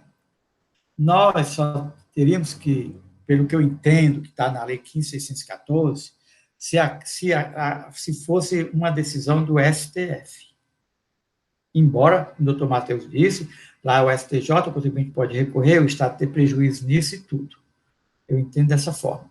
E outra coisa que me chamou a atenção é assim, é indústria. É indústria, né? É essencial e foi considerado como indústria. Aí eu fui, só um parêntese, atrás da minha conta do TINS. Vi que estou pagando IPI também em telefone, mas eu não encontrei a conta para olhar isso. Mas não me chamou a atenção ainda que tem IPI na conta, pelo meu consumo de energia. Ora, pô, se é uma indústria, tem que pagar IPI. É lógico que tem que pagar IPI. Eu tenho que pagar, ele faz lá, coloca o valor do IPI lá na minha conta. E eu não sei se tem. Eu fui atrás da conta, não encontrei. Tem aqui pertinho, não achei a conta. Aí os senhores verificaram. Mas uma coisa que me chama a atenção. Aí eu dizer, não, senhor presidente, na verdade, é uma situação que merece uma grande consideração, porque eu vou me restringir ao que está na nossa legislação. E na nossa legislação tem que cobrar sim. Na nossa legislação tem que cobrar sim, a não ser que tivesse decisão do STF. Mas tem essa decisão do STJ, tem essa preocupação do doutor Matheus, que levantou a questão né, sobre o processo, os custos. Não seria interessante, não seria, eu estou sugerindo, o senhor que faz, eu já tenho a minha decisão aqui, de sobrestar esse processo, para a gente analisar essa questão dessa decisão de uma forma melhor, né, conversar com o pessoal, os especialistas na parte da comunicação que tem na Fazenda, o órgão próprio que cuida dessa questão aí, dar um prazo para a gente voltar e ir para o mérito. É só uma sugestão, mas eu já tenho minha posição, dando só essa sugestão.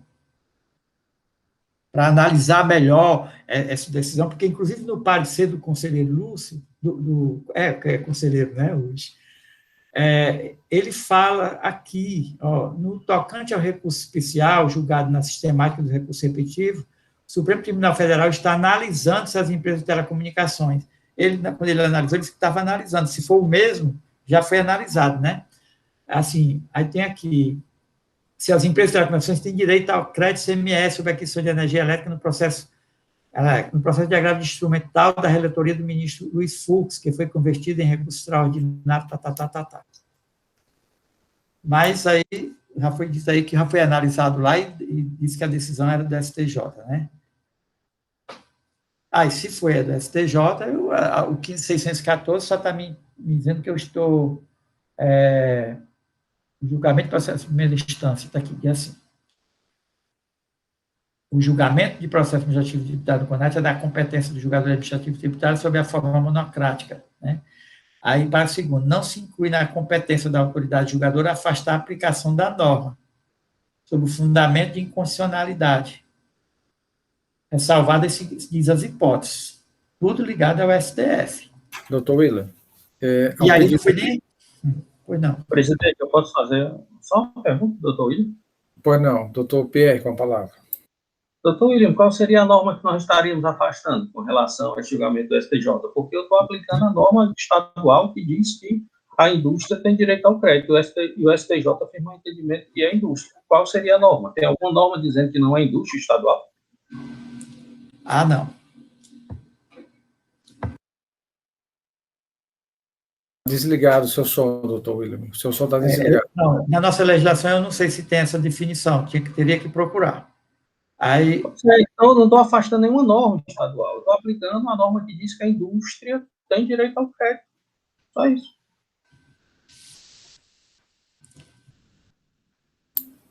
Em discussão, senhores, a previsão que nós temos, senhores, é se algum conselheiro tem dúvida, pedir vista, exceto o conselheiro relator, né? Mas não há algum outro fato, né? para o sobrestamento. Doutor Matheus, está presente, apenas a imagem não está visível.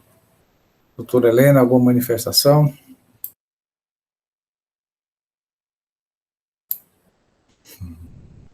Então, como vota, doutor William?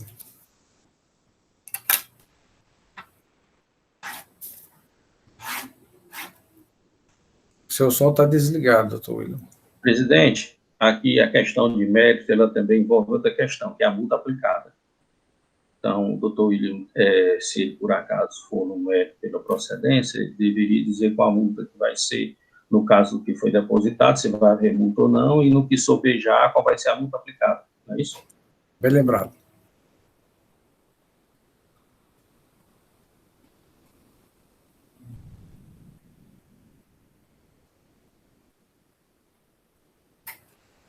Isso, doutor William, porque o contribuinte, ele argue, logicamente, que como foi feito o depósito inicial, não caberia a multa. E no que não foi feito o depósito inicial, pediria o 103 dele, porque foi devidamente escriturado. Pois é, senhor presidente. O processo julgado procedente em primeira instância e parcial procedente, o parecer aplicando a penalidade 123.2A.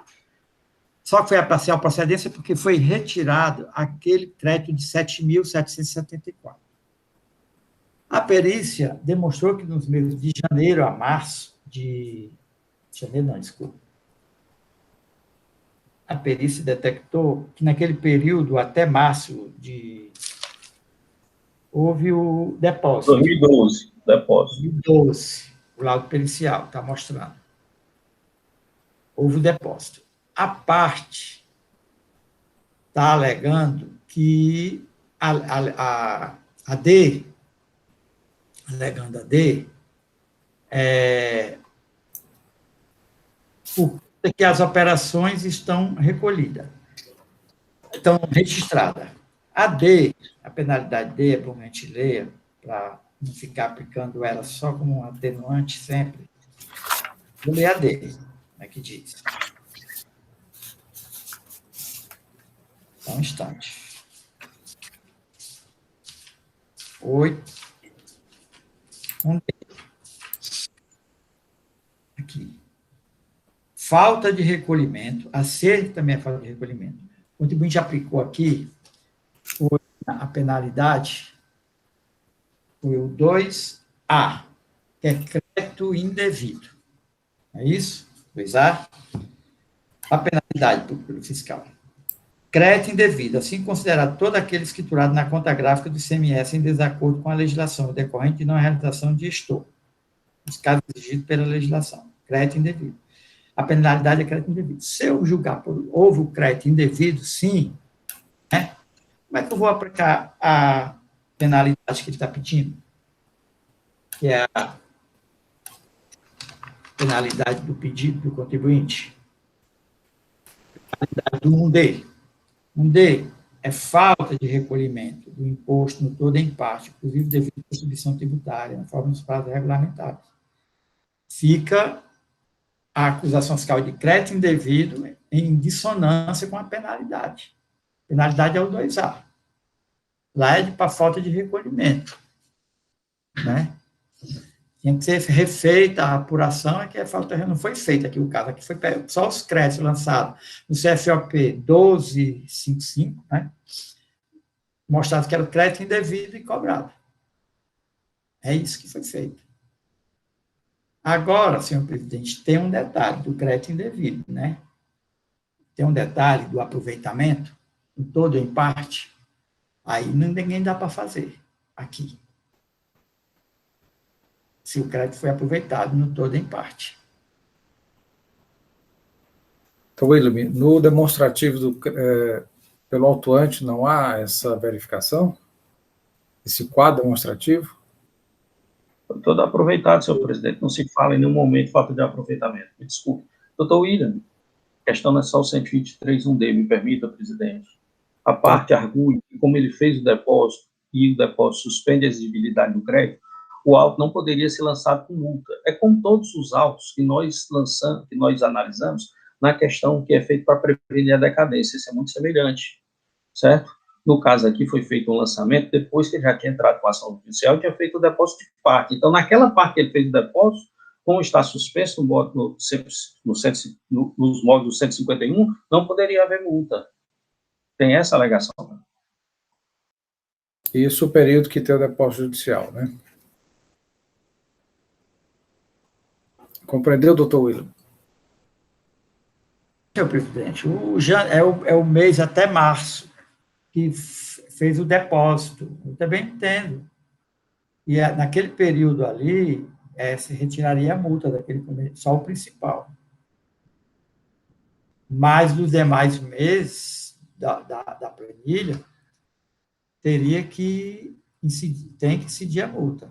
E a multa eu entendo que é a 2A e não a D, porque nós estamos falando em falta de recolhimento. A multa é um D para falta de recolhimento.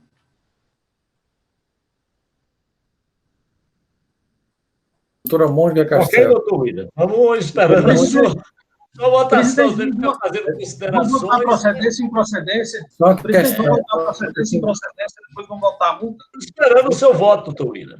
Só questão de ordem. Só questão de doutora Vamos Mônica. votar procedência em procedência, presidente, depois a questão da multa, que pode ser que Só questão de ordem. Doutora Mônica levantou a mão, uma impressão minha. Levantei, senhor presidente. É porque eu estava aqui procurando existe a questão, assim, que nós, a TIM, ela está como o nosso cadastro, né? Então, que, de acordo com o artigo 33, exatamente da questão da lei complementar, que fala que somente dará direito a crédito à entrada de energia elétrica no estabelecimento, aí fala que há aquelas hipóteses onde, entendo assim, estava justamente buscando a questão da fundamentação daquilo, onde que não estaria? Não está realmente no nosso regulamento que a TIM seria uma empresa industrial. Então, exatamente em função disso, o artigo 33, inciso 2, né, ele veda essa questão do crédito com relação à apropriação feita pela empresa. Era só a questão da fundamentação que eu estava buscando. E com relação, acho que o doutor William está corretíssimo, não tem como fazer essa aplicação, uma vez que é crédito indevido, né, não tem como fazer essa migração. Tá? Então, era só isso, era só para finalizar com essa minha participação aqui. Ok, doutora Mônica. Mais algum conselheiro? Então, vou passar a palavra ao doutor William Falcão. Senhor presidente, às vezes parece que eu estou sendo chato, mas as pessoas têm pressa, eu também tenho, já estou com fome. Nós temos que aplicar a legislação como está. O que é que a legislação diz? Está certo que a parte não arguiu, mas eu sou julgador, os senhores são julgadores. A penalidade, para mim, é um 2A, não tem para onde correr. Então, o que é que a legislação diz? O que é que a legislação diz? A legislação diz, está aqui, pode ser, quem entender diferente, ou pode até, se eu estiver interpretando errado, me chamar a atenção, que aí eu gosto de ouvir e de obedecer. O que é que diz?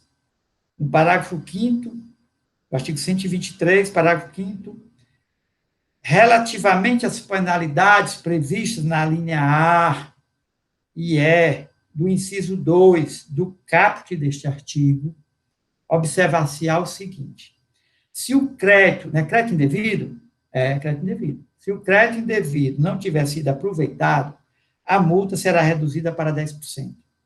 Se o crédito tiver sido parcialmente aproveitado, a multa será integral, mas somente incidirá sobre a parcela efetivamente utilizada. Na hipótese em que, aí segue. Eu não vi nenhum trabalho feito pela fiscalização, a perícia tampouco foi essa questão, nem a parte demonstrou. O fato dela não ter feito isso, eu desconsidero, a penalidade é 2A. Pronto. Não vou olhar se aproveitou ou não.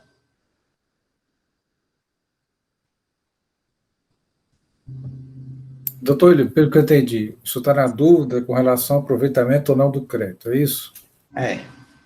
Não dá para ver, não, com o processo. Deixa eu esclarecer, me parece que, quanto à utilização do crédito, é evidente que ela utilizou, não tenho dúvida disso. Por quê? Porque ela é uma empresa cujos débitos são enormes, é um dos grandes arrecadadores do Estado. Então, quanto a sempre ter débito em suas operações, ela nunca teve crédito, de modo que não tenha utilizado esses créditos do ICMS que ela aproveitou. Então, ela é devedora sempre. Você pode pegar a apuração dela, a escrituração fiscal digital, você vai ver que não tem um mês só em que ela tenha crédito. Até porque os créditos dela, com exceção de energia elétrica, são baixos, são poucos. O maior crédito dela mesmo é energia elétrica, o resto tudo é débito. Então, quanto a essa dúvida, doutor Willa, me parece que você poderia voltar tranquilo, no sentido de que ela aproveitou, utilizou esses créditos. O Falcão. Ok. Senhor presidente, eu estou vendo umas planilhas aqui que não me dão a certeza absoluta. Eu gosto de pesquisar e tudo eu não consegui, mas os valores são realmente, o Matheus disse, 27 milhões, 57 milhões, valor do ICMS 15 milhões, nós estamos aqui de R$1 milhão. Então, já me dá uma melhor segurança dessa questão. Então, eu vou pela aplicação do 123, 2A, da Lei 12.670/96, e parcial procedente por conta da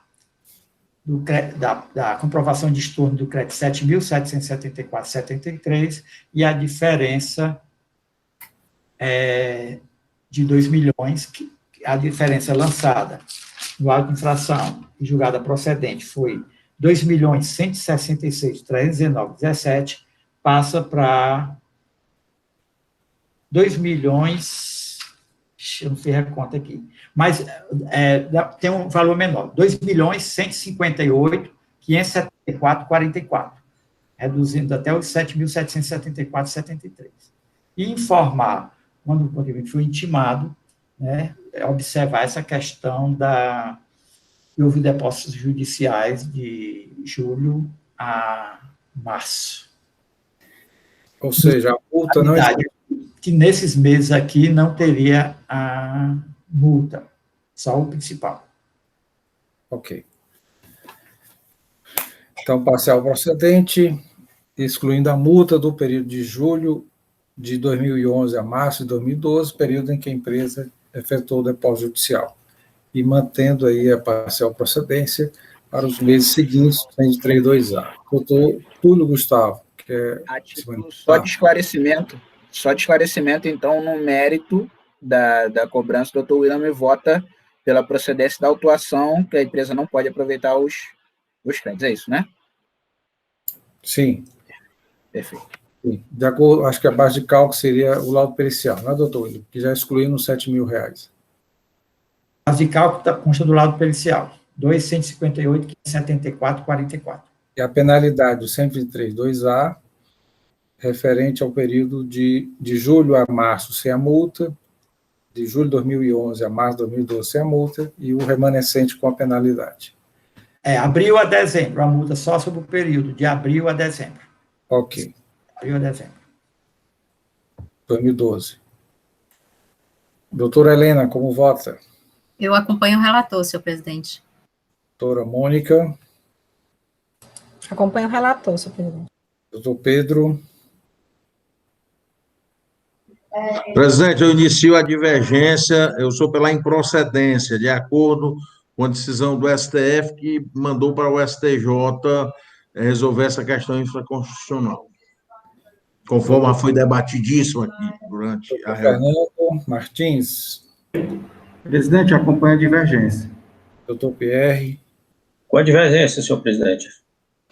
Senhores, temos aqui um empate, e da forma regimental eu tenho um prazo de 30 dias para manifestar, então vou aplicar essa prerrogativa e anuncio no momento oportuno. O voto de desempate.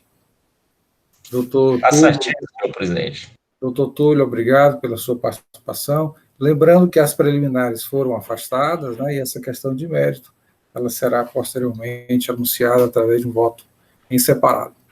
Eu agradeço, tá? Foi um debate muitíssimo proveitoso, e aproveitando já que vai ter esse período para que o senhor analise o mérito, sugiro que o senhor é processo eletrônico, a nossa declaratória que a gente está tratando aqui, e há 15 dias atrás o Ministério Público se manifestou, já no sentido, inclusive, de acatar a demanda da empresa. Então, de repente, uma leitura dessa manifestação do Ministério Público que tem nos autos da ação declaratória, recentíssima, nem tem 15 dias, que o Ministério Público se manifestou, pode, de repente, ajudar aí a elucidar os entendimentos aí de Vossa Senhoria.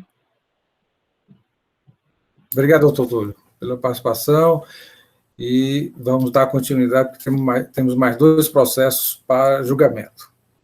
Até logo, prazer. Senhores, vamos dar prosseguimento à nossa sessão. Temos 2 processos da relatoria do doutor Pierre. Doutor Pierre, já postos aí para nosso... Já anuncio processo da Ceará Diesel. Ceará Diesel. Processo de número 3406-2013. Audifração 2013-11-625, Ceará Diesel, recorrente, recorrido, célula de julgamento de primeira instância. A indicação de procedência do feito em primeira instância e parcial procedência pela consultoria. Passo a palavra ao doutor Pierre para início do relato. Obrigado, senhor presidente. Meus amigos, eu vou procurar ser muito breve nessa questão, porque eu acredito que ela não trará maiores problemas. O auto trata em questão de falta de selo nas saídas interestaduais. Pois bem, a defesa se justifica dizendo que não seria o caso de selagem, porque havia vários motivos, devoluções e tal, de selagem, que a fiscalização não relaciona os documentos, pede perícia, que a culpa é da Cefaz, que não selou, e que a multa é confiscatória. Isso eu estou resumindo, presidente, porque eu acredito que essas questões não... O julgamento de primeiro grau, ele deu uma pincelada, mas entendeu por manter a autuação de modo muito breve e conciso. O recurso, ele diz que o auto é nulo porque fere o princípio da legalidade, não descreveu a infração corretamente, há um abuso de poder, que é a falta de provas do ilícito. A multa é de confisco, mas se não for de confisco, aplicar-se-ia a 851. O parecer, ele pede pela aplicação do 881, aliás, certo? Por isso a parcial procedência. O processo foi para a primeira Câmara baixou de perícia, para que a perícia verificasse se era o caso de selagem, como arguído. No entanto, a perícia não foi realizada, o perito devolveu o processo, dizendo que o julgamento foi anterior à modificação da lei da questão dos saídas, e que, portanto, não haveria sentido nessa perícia, tendo em vista a modificação legal, e que esta Câmara tem decidido pela extinção do lançamento, juntou, inclusive, alguns julgados do Dr. Williams, e anteriores, julgamentos agora, depois, então, a perícia ela não foi feita, a célula de perícia devolveu o processo, tendo em vista essa modificação legislativa, certo? Na legislação, e o entendimento das câmaras, que eles juntam de várias, que no caso seria de extinção, em razão de ser a multa por falta de selo de saída. É isso, senhor presidente. São 2 volumes, mas, resumidamente, essa questão. Bastante volumoso, né, doutor Pierre? Mais de mil páginas, pelo que eu percebi aqui. Até para abrir o processo é difícil. Doutor Matheus Viana, representante da PGE, com a palavra. Ok, senhor presidente. Com a modificação da legislação, que passou a não exigir a selagem de selo nas operações interestaduais de saída, dessa Câmara e o Conselho tem se manifestado pela extinção do feito, né, pela extinção do lançamento, tendo em vista a inexigibilidade de conduta diversa. Razão pela qual a Procuradoria entende que o caso, sim, é de extinção do feito sem maiores delongas. É isso, senhor presidente. Obrigado, doutor Matheus. Processo em discussão. Alguma discussão, senhores? Doutor William Falcão, seu nome foi citado aqui no relato. Alguma observação?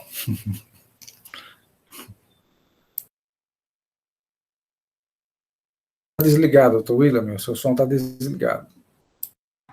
Não, primeiro tiraram a penalidade, né? Que foi o 16.258/2017. Aí ficou o 157, dizendo que é obrigado a entrada e a saída. Aí, então, a gente julgava pela extinção, e eu sempre ia pela outras faltas, porque continuava a obrigação de selar, embora tirar essa penalidade. Mas depois veio o decreto 32.888/2017, que alterou o artigo 157 e tirou a parte de saída, ficou só a entrada. Aí, então, eu me manifestei a partir daí, não foi nem pela extinção, foi pela improcedência. Mas a extinção e improcedência é cabível. Mais alguma discussão, senhores? Como vota o conselheiro relator? Conheço o recurso do provimento para julgar o auto improcedente, senhor presidente. Algum voto em sentido contrário, senhores? Então, esta Câmara, por decisão unânime, conhece do recurso, né, dar-lhe provimento para julgar improcedente o feito fiscal, nos termos do voto do conselheiro relator e também com a manifestação da douta PGE. O último processo da pauta, senhores, também da relatoria do Dr. Carlos César Quadros PR, processo 956/2017, auto de fração 2016, 25540, em que é recorrente a célula de julgamento de primeira instância, recorrido Imifarma, produtos farmacêuticos. A indicação de, aí eu fiquei na dúvida, de procedência do feito em julgamento de primeira instância. Não sei se é uma tecnia, há o recurso, o reexame, doutor Pierre? Sim, há o reexame, senhor presidente. Ok, então, com a palavra, doutor Pierre, para o relato.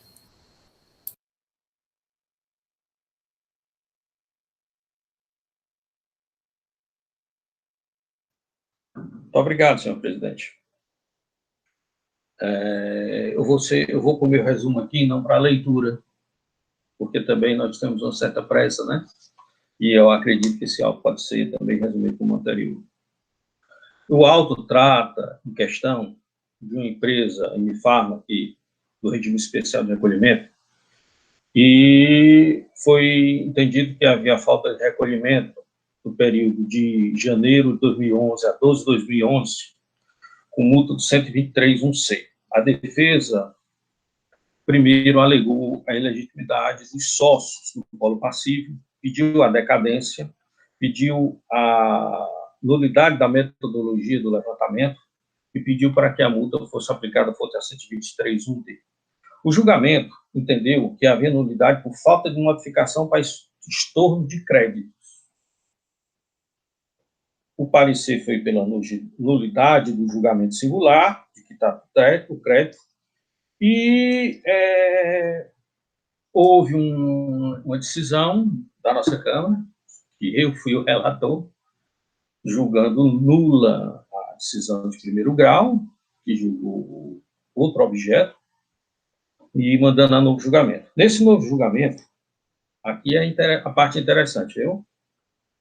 O novo julgamento, ele mantém a responsabilidade dos sócios. Ele diz que os sócios são responsáveis, certo? São corresponsáveis, sim, do lançamento, né?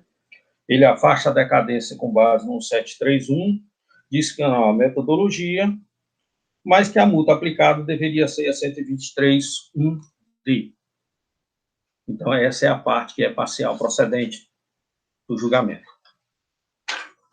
O parecer, o recurso, logicamente, como o julgador de primeiro grau, num julgamento, inclusive, muito extenso, muito bem elaborado, o recurso, ele diz, certo, que os diretores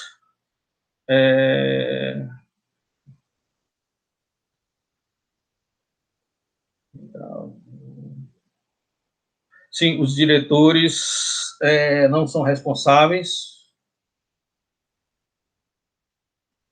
né, que a decisão do primeiro grau não tem sentido, né? Ele pede novamente a decadência do período de lançamento, tendo em vista que a ciência se deu em 1 de dezembro, então estaria decaído por falta de recolhimento. Aqui, lembrando, foi devidamente escriturado, tendo em vista que até o próprio julgador entendeu que o 123.1d, né? Ele pede a decadência de janeiro a novembro de 2011, o recurso mantém esse entendimento, e ele afirma que há um cerceamento do direito de defesa, tendo em vista que as planilhas apenas apresentam os rol das notas, mas não indica por que teria que recolher o ICMS. O parecer é pela manutenção do lançamento integral, inclusive dando provimento ao reexame necessário para manter a penalidade aplicada no lançamento e não no primeiro grau. É isso, senhores presidentes. Essa empresa, eu devo destacar que ela recebeu vários autos de infração, um por o ICMS do recolhimento normal, que é esse caso aqui, e outros pelo regime especial de recolhimento também, e também de substituição. É isso, senhor presidente. Qual é o esclarecimento? O senhor quer que eu detalhe mais alguma coisa? Obrigado, doutor Pierre. Passo a palavra, então, ao doutor Matheus Viana Neto, procurador do Estado, para a sua manifestação. Ok, senhor presidente. A acusação é falta de recolhimento em decorrência do cálculo efetuado pela empresa. Porque na sistemática de regime especial de tributação da autuada, ela deve calcular o ICMS de uma forma para obter um resultado X. E ao efetuar esse cálculo, esse recálculo, a Fazenda, o agente fiscal, verificou que havia diferença a recolher, que ele não tinha calculado de forma correta.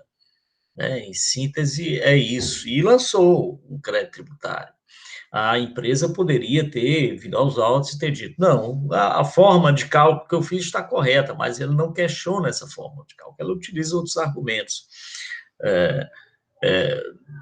Como não houve uma contraprova em relação a isso, a essa fórmula de cálculo que foi efetuado, a essa diferença que foi registrada, é que o julgador singular foi pela procedência e a procuradoria entende que o caso é de procedência. A decadência suscitada pela parte, aí é interessante, né? É interessante porque o contribuinte, efetuou o cálculo do ICMS. Não foi na forma devida, mas sobre aquelas operações que ele realizou, ele efetuou o cálculo do ICMS. Era para ter calculado 20, ele calculou 10, e o agente fiscal lançou o 10. Mas são as operações objeto da ação fiscal. Essa é a razão pela qual a Procuradoria, e aí, senhor presidente, não posso deixar de manter a coerência em relação ao meu posicionamento aqui da Procuradoria. No sentido de que, em relação a esse lançamento, há de se aplicar o prazo decadencial do artigo 150, parágrafo 4º. Então, como fugiu, o contribuinte registrou, calculou ICMS sobre essas operações. Não foi sobre outras operações que ele deixou, foi aquelas notas fiscais que ele adquiriu, que ele calculou o imposto e recolheu. E, portanto, nesse caso, como ele registrou regularmente o imposto e calculou, o cálculo errado não implica no levar lá para o artigo, só se eu entendesse que esse cálculo errado decorreu de uma conduta dolosa por parte do contribuinte. Aí sim levaríamos 173, inciso 1. Mas não há nenhum elemento que indique isso, razão pela qual a Procuradoria entende que o caso é de parcial procedência com a aplicação da decadência em relação aos períodos pertinentes, aos meses pertinentes. É isso, senhor presidente. Obrigado, doutor Matheus. Processo a discussão, doutor Pierre, com a palavra. Presidente, o doutor William já estava com a mão levantada aí, eu não sei se ele quer falar. Assim. Então, desculpa, porque... Eu esqueci de baixar a mão. Ok, desculpa, eu não tinha percebido. Eu acho que esse processo não merece, assim, merece todo cuidado, mas não merece maiores divergências, eu entendo. Eu entendo pela decadência presente, modo no artigo 150, de janeiro a novembro de 2011, né? E, portanto, dou provimento parcial ao recurso do contribuinte nesse ponto. Quanto ao reexame necessário, na parte que sobeja, de dezembro de 2012, eu nego provimento ao recurso de ofício, ao reexame necessário nessa parte, porque o julgador de primeiro grau aplicou o 123.1d, porque todas as operações estão devidamente escrituradas e trata-se de falta de recolhimento, né? Então, fica o que eu entendo, decadência de janeiro a novembro, em dezembro, na parte que falta, mantém o ICMS na sua integralidade, mas a multa se desloca do 123.1c para o 123.1d, já que todas as operações estão devidamente escrituradas. Então, negue seguimento ao reexame. Aliás, dou provimento ao reexame necessário, porque ele não tinha dado a decadência, né? Isso vai julgar o ato passado procedente. Doutor Pierre, Há pedido de nulidade, cessamento de direito de defesa. Ah, sim. Bom, sim, tem uma coisa muito importante. Obrigado, senhor presidente. Primeiro, eu afasto o cesseamento de direito de defesa porque as planilhas indicam todas as notas e a defesa pode ser feita sem nenhum problema. Não precisa juntar a nota, basta indicar a nota e a chave que foi feito. Agora, eu também dou provimento ao recurso para afastar os diretores do polo passivo. Nesse caso, eu tenho que fazer isso porque o julgador de primeiro grau os colocou. O julgador de primeiro grau disse que eles eram responsáveis, corresponsáveis pelo lançamento. Ele não informou que está ali por simples demonstração, não. Ele disse que está ali por ser corresponsável mesmo. Certo? Perfeito. Então, eu também afasto essa corresponsabilidade. E o lançamento não os colocou como corresponsáveis, apenas a título demonstrativo. Mas eu tenho que dar provimento ao recurso nessa parte para esclarecer esse ponto. Perfeito. Obrigado. Processo e discussão, senhores. Senhor presidente, somente com relação a essa, são duas questões que foram pontuadas, né, com relação ao cerceamento, eu também acho que deve ser afastado, acho que o doutor Pierre realmente deve fazer menção à questão do polo passivo, né, e em função disso eu acompanho inteiramente o parecer, visto que uma das observações que o parecer faz é justamente da impossibilidade de aplicar o inciso D, né, a linha D na realidade, porque o imposto não está regularmente escriturado. Então, assim, sob pena de a gente tornar a letra morta esse artigo da lei, eu acredito que a gente não possa aplicar. E com relação à decadência, da mesma forma, existe uma omissão, né? Então, no artigo 149, ele não é exclusivo para a questão de dolo, de fraude ou simulação, né? Nesse sentido também data máxima, com todo respeito, eu discordo da Procuradoria. Então, é nesse sentido também que eu me posiciono, já antecipando aqui o meu voto. Doutora Mônica, com relação à decadência, a senhora afasta isso? Isso, senhor presidente, afasta a decadência e afasta a aplicação do 123.1D. Ok. Alguma discussão adicional, senhores? Então, o doutor Pierre já se manifestou primeiro, afasta a preliminar do cessamento de direito de defesa, a nulidade, também faz referência aos sócios não responsáveis, né, retirado do polo passivo, com relação à decadência de janeiro a novembro de 2011, com fundamento 150, parágrafo 4 CTN, e no mérito, a parcial procedência, aplicando a multa do 123.1D. É isso, doutor Pierre? Isso, senhor presidente. Bom, considerando que já temos uma divergência, doutora Mônica, eu pergunto, então, doutor William, como vota? Senhor presidente, sem maiores considerações, eu acompanho o voto do relator. Doutora Helena? Eu também vou acompanhar o relator. As operações foram escrituradas, então eu vou considerar isso para fins de decisão em relação à decadência e em relação à questão da penalidade também. Ok, doutora Mônica já se manifestou, favorável, aliás, não afasta a decadência, com fundamento 1731 do CTN e a penalidade 103.1C. Doutor Pedro? Com o relator, presidente. Doutor Fernando? Com o relator, presidente. Então, esta Câmara, por maioria de votos, conhece do recurso ordinário, dar parcial provimento, né, preliminarmente afasta a nulidade suscitada, também a exclusão do sócio do polo passivo, a decadência acatada por maioria de voto, com fundamento 150, parágrafo 4, no mês de janeiro a novembro de 2011, e com relação à penalidade, 123.1D, referente somente ao mês de dezembro. Voto contrário da doutora Mônica. O senhor botou afasta dos sócios? Desculpa. Não escutei. Sócios? Como foi que o senhor colocou? A exclusão, retirar do polo passivo. Não é isso? Não afasta. Perfeito. Certo. O senhor concorda com o recurso, né, no sentido de retirar, de afastar, de tirar do polo passivo. Só para constar em asa, até porque é um pedido. Esta decisão, senhores, para o processo, Lembrando que amanhã nós teremos a nossa última sessão do mês de março. Teremos, para a sessão de amanhã, 4 processos. Temos 3 da Companhia Brasileira de Distribuição, relatoria do Dr. Pedro Jorge. Há também indicação de sustentação oral, Dr. Guilherme Pereira das Neves. E no último processo, Empresa Brasileira de Telecomunicações, a Embratel, no primeiro momento não teríamos sustentação oral, só que a Evaneide comunicou que sim, teremos a sustentação oral e também da relatoria do Dr. Pedro. Então, o Dr. Pedro amanhã será o relator de todos os processos da sessão, não é isso, Dr. Pedro? Não, senhor presidente, os primeiros constam aqui. Não, presidente, os 2 primeiros do Saulo, viu? 2 primeiros do Saulo, Companhia Brasileira de Distribuição, tá, eu não sei se é o doutor Fernando que vai fazer. Ok, desculpa. E eu vou fazer um da Companhia Brasileira e um da Embratel. Pronto. Vai ser o doutor Saulo, presidente.